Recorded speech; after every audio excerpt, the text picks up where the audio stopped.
And thank you to Kathy Lynch for that. Kathy unfortunately can't be here today, so I'm just going to read the letter out. And I have put on Garda Síochána on notice that we would like somebody from Tusla to come down, and a couple of our representatives here will hand, does that sound terrible?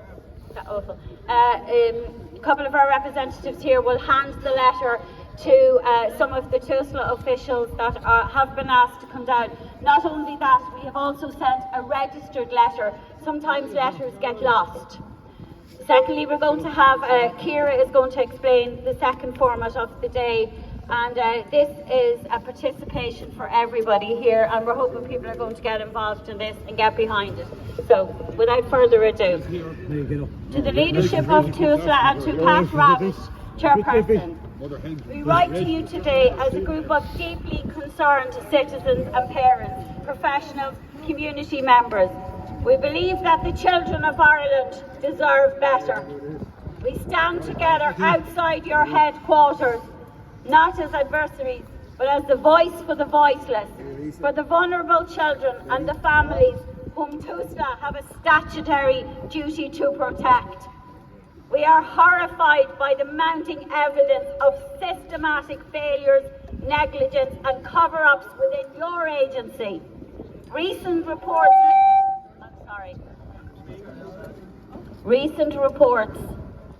make it painfully clear that Tusla is falling short of its sacred mission, the care of children.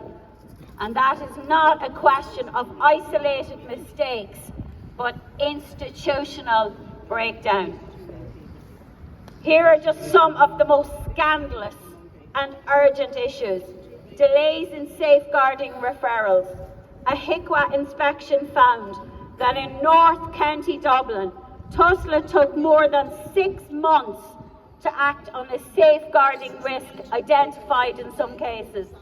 Shockingly, some children were sitting on waiting lists without any safety plan, even though their cases have been open for months. This is not just bureaucratic inefficiency. This is deliberately risking children's lives. Unallocated social workers for children in care. A judge has described Tusla's failure to assign social workers to hundreds of children as shocking and appalling, and it must be for a judge to say it. In one case, a child remained without a designated social worker for years in direct violation of court orders. How can children be properly protected when they lack a consistent, qualified point of contact? Children repeatedly going missing from care. Internal records obtained under the Freedom of Information show that children in Tusla-run residential homes were reported missing nearly 7,000 times between January 20 and September 2025.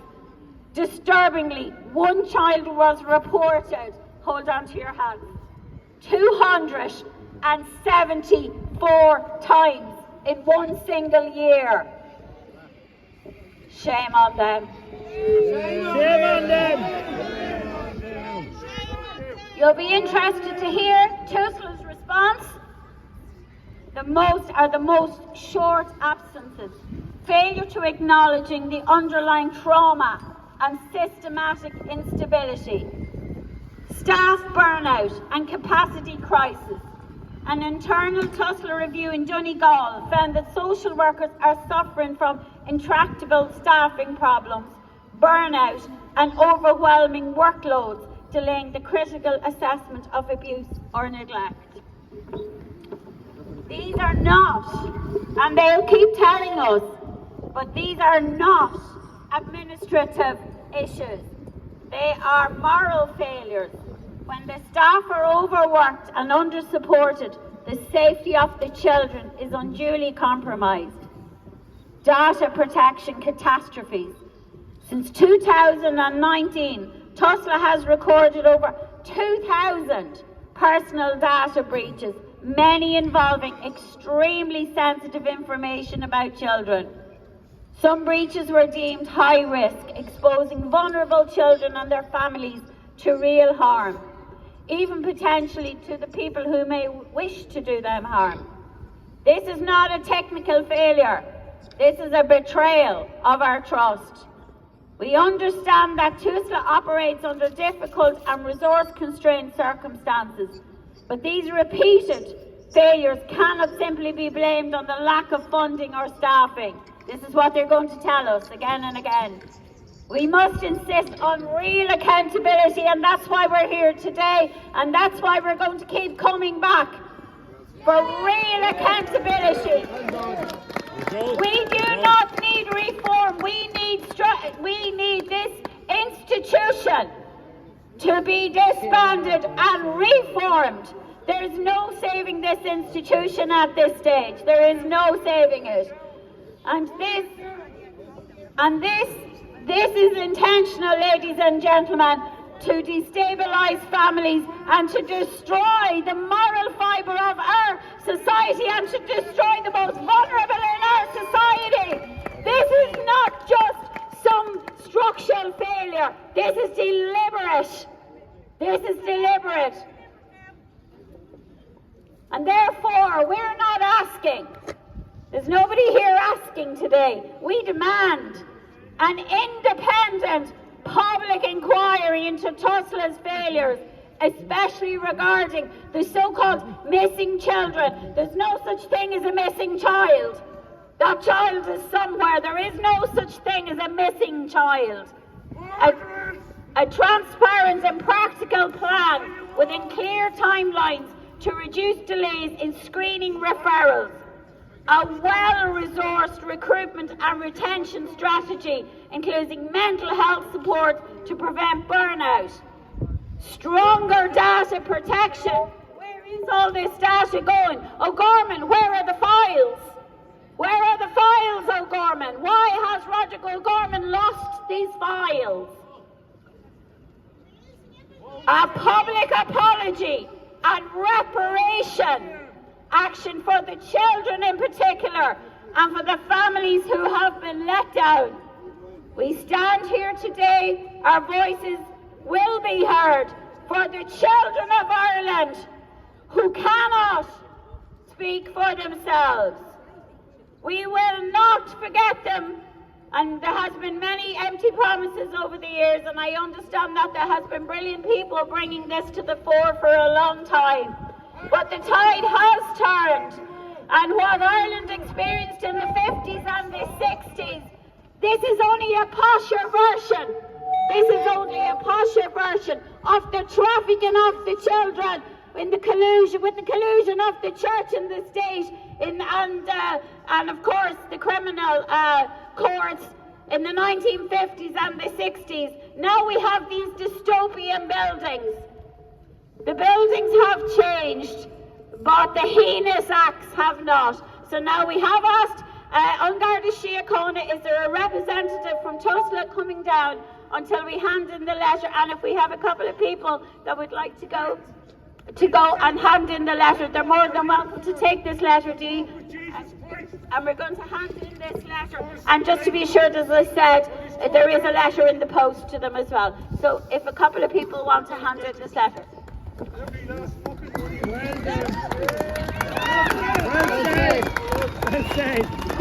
Thanks if you could tap the light there and we'd like to ask Bridget Scandlin if she'd like to hand it in, and we'd also, I'm sorry about the sound, yes. And we'd like to ask Bo Daisy as well if she'd like to hand it in, and maybe if we have a gentleman, maybe he'd like to go with the ladies to hand in this letter. Just put it in the envelope, girls, and just hand it in.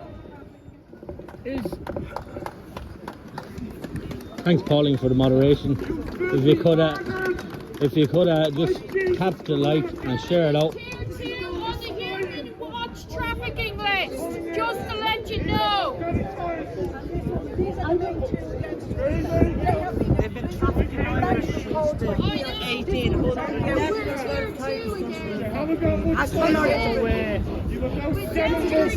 This is the main woman that has been tormented our children tormented. She tried to stop them vaccinating our children, and she was thrown into prison for exposing it. That's the main woman that Tusla has persecuted in this country, for exposing them for what and who they are, child traffickers. Yes. Look up St Andrews of Northampton, where they sold the Irish children to. I have the evidence, I have the HIPAA evidence, I have everything. They sold children to institutions. Do we have a member of staff coming down, Garda? No, shame on them. All waiting for a member of Tusla to come down. That's the building there. So they want to hand a petition to a member of Tusla here. And of course we know these are not just the Irish family agents. Waiting for a member of Tusla to come down. They're handing the petition in. They demand action. The Irish people are. For people, I don't know if you wish to speak to them or not. It's entirely up to yourself. I know we have Paul here from the Irish column as well. We have other people that we know, and we know their background. So look, I'm happy to Thanks for the repost. And we're just going to have a little format. I know Bridget's. Sorry guys, I know Bridget's going to talk in a couple of seconds. I'm just going to hand you over to Ciara, and Ciara is going to explain the next part of the morning. I know you're cold, but you know what? As the nuns used to say to us, we're not made of sugar lumps, you know. And, you know, they said a lot of other things too. So, Ciara, have we Ciara there just to explain the next format of the morning? Thanks, Ciara.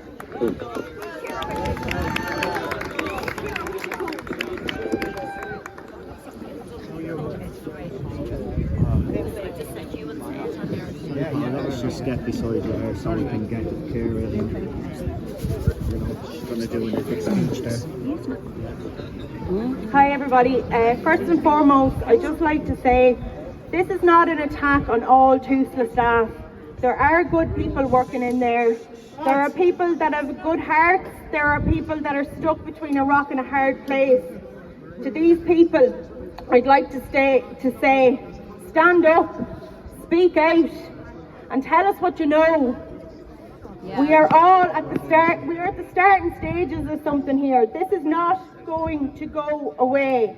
We're only going to grow. We know there are nefarious goings on behind the scenes. Children do not disappear into thin air. Files don't disappear into thin air. But it seems to be a regular occurrence here in Ireland. Well, it ends now. Today is the 25th of November. We're exactly a month out from Christmas, the most magical day of the year for children. However, for many, this will be another Christmas of dread, fear, despair for the most vulnerable children across Ireland. Why? Because the current system is not fit for purpose. This is not about being left or right. This is about the most vulnerable children in Ireland that have no voice. We have to be their voice. Yeah. If we cannot unite for vulnerable children, then our country's future is very bleak. It's up to us, the ordinary people, everyday citizens, to do what is right here. Protect the little children. To make sure every Christmas going forward from here on in is a safe and secure Christmas for all the children in this country. And it's up to us guys to sort this out. Yeah. Not you, who? Woe to the devil's legions. Lastly, Finished. I've got a postcard here in my hand. It's addressed to Jim O'Callaghan, our Minister for Justice. I've got 2,500 of them actually. And that's where everybody is going to come in. On the postcards, we have written, a 10-year-old girl raped in City West. How did Tusla let this happen? Where are the why were the files deleted, O'Gorman? How did a 14-year-old girl go from being in state care to being in a brothel? As of May 2025, there were 32 migrant children missing from state care. Tusla is failing Ireland's most vulnerable children. We demand an investigation into Tusla. Here, here. So we're going to give these out. We're going to ask people to give them out to your friends and family. Put a note on them, sign them, put a stamp on them and get them into the post box. We want 2,500 of these going up to Dáil Éireann. Yeah. We need to make this work, lads. Take a picture of it, post it on social media if you're comfortable enough to do that. The more focus and attention on this, the better.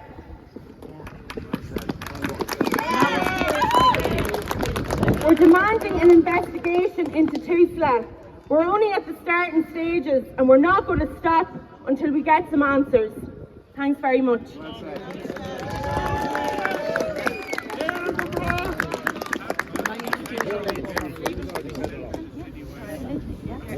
Hi everybody, my name is Dee Wall, aka Dolores Webster, and I've been involved with the ladies that's been persecuted left, right and centre by the people in this building, mainly the main rich, super rich people on the backs of the mothers and fathers and grandmothers and grandfathers of this country, where they've taken their children and, believe it or not, sold them over to organisations in the UK.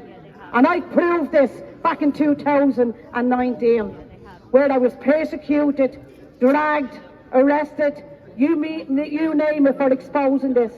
I stood in the courts with these ladies right in front of me here with the blue posters. These have been exposing Tusla for years. And there's one very brave lady standing here, and her name is Bridget Scandlin. And I'm going to ask you people, never ever forget that name, Bridget Scandlin, because Bridget Scandlin not only been tormented, arrested, ridiculed, shamed, dragged into courts, and Tusla social workers, I listened to them in the courts, lie about this woman, lie through their teeth about her. They never put it in the disclosure that she took a plastic bottle and hit the social worker with it. But yet the judge took the word of the lying social worker in the courtroom and jailed this grandmother for speaking up for her children. The last thing she did was tell them, you will not inject my child, my son, with an experimental trial. And because she tried to expose her, they jailed her. They jailed her, and she's only out now, recently from prison. She's going to tell you that herself right now. Bridget Scandlin, please come up.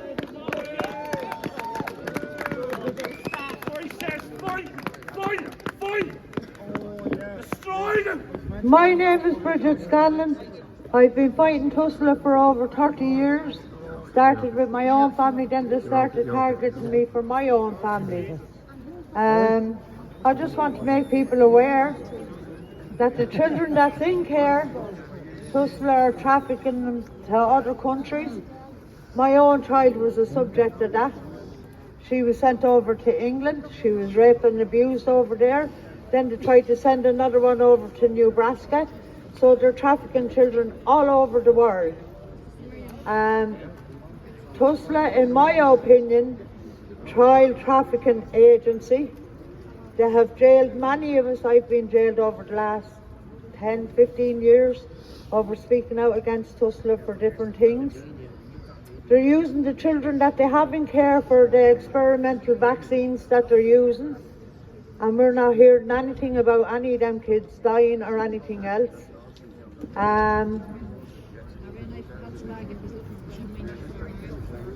My husband himself, I myself was through the Magdalen laundries.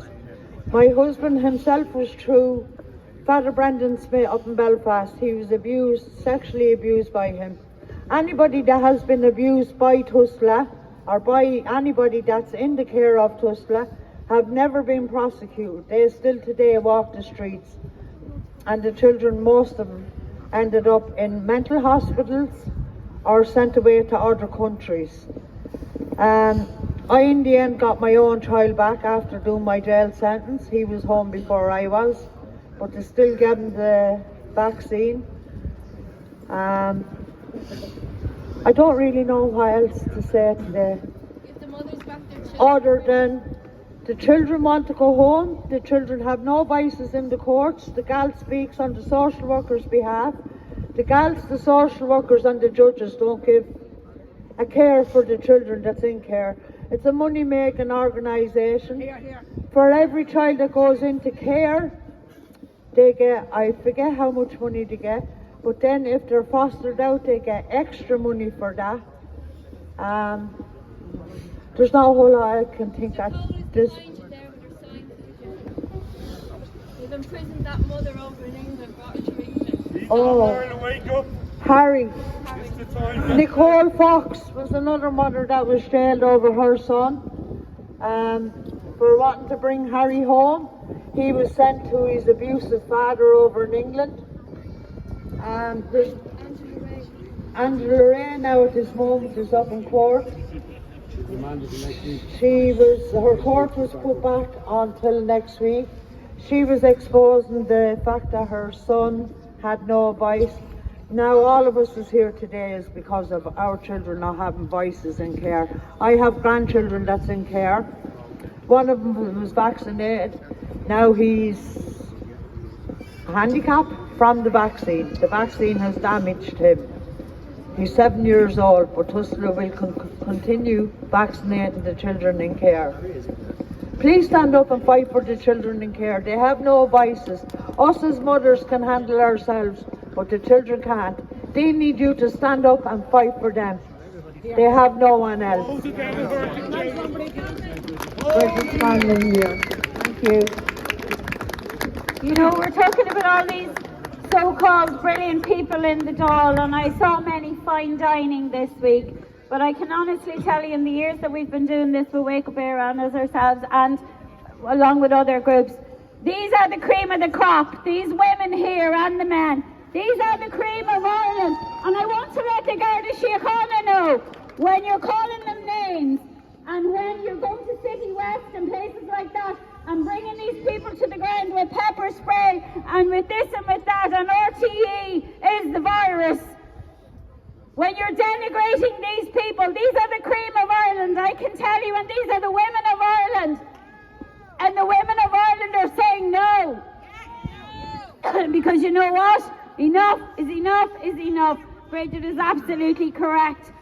They are vaccinating, so-called vaccinating the children. And look at the hunger strikers at the Dáil a couple of weeks ago, and they will tell you that on Saturdays, I think it was Saturdays, they were brought down and they were experimented on by Smith-Laxo-Klein. I always get it the wrong way around. And those children were experimented on in the 50s. And like I said, with these dystopian buildings in their smart city here, the buildings have changed, the corruption has not. Devils. And next, we're trying to get through the people. And next, what I would say is, I can understand the young parents here that are afraid to speak out. I completely get it. This is state-sponsored kidnapping. This is state-sponsored kidnapping, and I can understand young parents are scared, will I be next?